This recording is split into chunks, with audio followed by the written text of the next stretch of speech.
Okay, we're gonna go ahead and move on to the PB update. We actually have some flyers throughout the table here. If anybody would like to take the flyers to your neighborhoods, you can pass those out. Please actually do, and I don't know if David, I don't want to steal your thunder, but I know it says Gene, but Gene will be there Saturday. So thank you to all the delegates that have been coming out. But please do get this info out, because this now has our 4 voting locations and the times, and the instructions to vote online for the individuals that can't make it out. This Saturday for the delegates, there's another meeting, but if you're not a delegate, you don't have to worry about that. What we do want, though, is to have people know about when these meetings are. We'd love to get people to go in person rather than online. It'd be great because they get a look at the project. They can talk to maybe somebody that has been the idea generator or somebody that knows about the project. It's also, we want the community to sort of work together on this. You might be able to get some collaboration on projects, whereas it's fine if somebody is only able to do it online, but obviously online you're sort of on your own there. You may be just looking at whatever projects you're interested in, and then you move on. So we definitely want to encourage people to try to show up to at least one of the in-person ones. So please take some, hand it out to your neighbors. We're moving along well, and we've brought it down to 20 some odd? 23 final projects that are all approved, and that will be what everybody's voting on. We'll have ballot boxes that during these 2 weeks, we will have the delegates will be allowed to take a ballot box to someplace within their community as well. So then that way, if somebody can't vote online and they can't make it, because some people don't have computer access and they will also not be able to make the meeting, they will still be able to vote at a ballot box that is within their neighborhood. We've got about 20 of those, so we're going to be bringing them kind of spread out.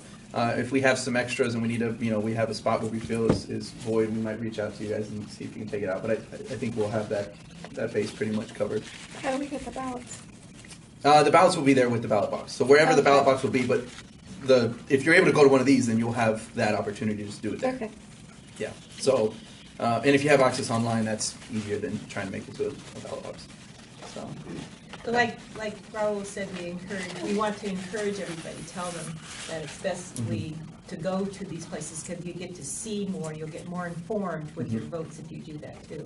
And I don't know if Raul mentioned, it's actually for high schoolers all the way up. 15 years and up. Yeah. And up. So like sophomore year and up. Yeah. Right. So please tell the students. So there's 2 high schools. I think we put that on here as well. Yeah, it's on here on the bottom. It says voting valid only between April 1 to April 15, and then open to district residents age 15 to above. Oh, thank you. So that's on there.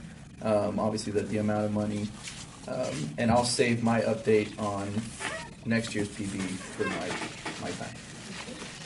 Any other questions? Yeah, I have a question. Do we know how the mechanisms of the vote, there was some talk about the collaboration and then get grouped and they share the money. Is that still operable?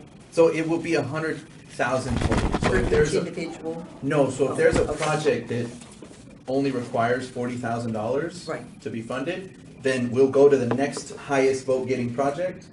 And I think the question is the person voting. It was to explain to us, there were a couple of delegates. Oh, yeah. It was explained to us how the voting would be since these projects go from like $300 to $96,000. Gotcha. And we were kind of wondering if you guys had more information about how the voting will be for individuals when they come.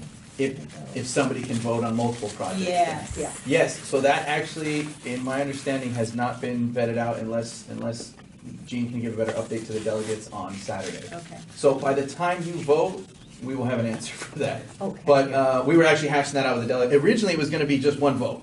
Right. But then it was, we have some projects that are very inexpensive. Right. Should you be able to vote? What it is it's hard to tally that, right? It's hard to tally somebody to say, hey, I stayed within $100,000 on the few projects that I supported.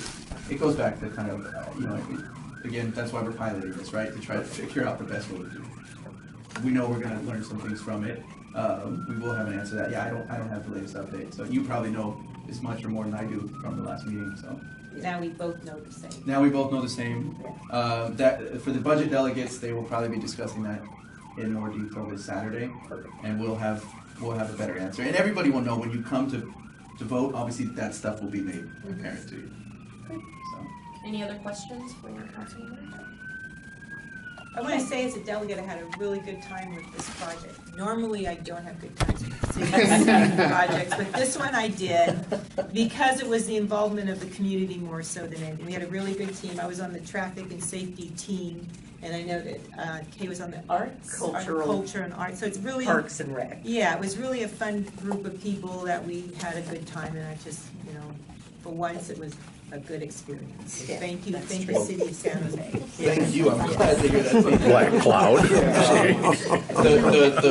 What I've heard is that the reason that was there's that sentiment is because there was not as much city involvement. So They were They are supportive. correlated. yeah, supportive but Yeah, more there's community correlation. involvement. Yeah. Wonderful. Yeah. Okay, well, thank you for the update. Yeah. Ginny, you had a question?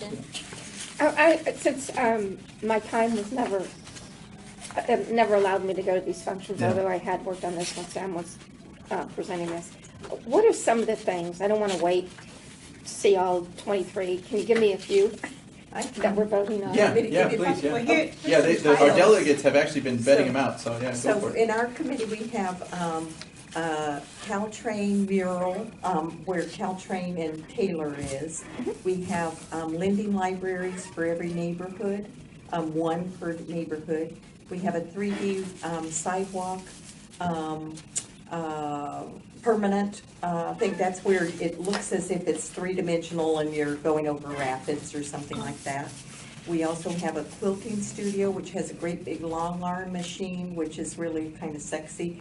And so you can do things really quickly, but it also allows you to do art as well as quilts, and all of that is donated to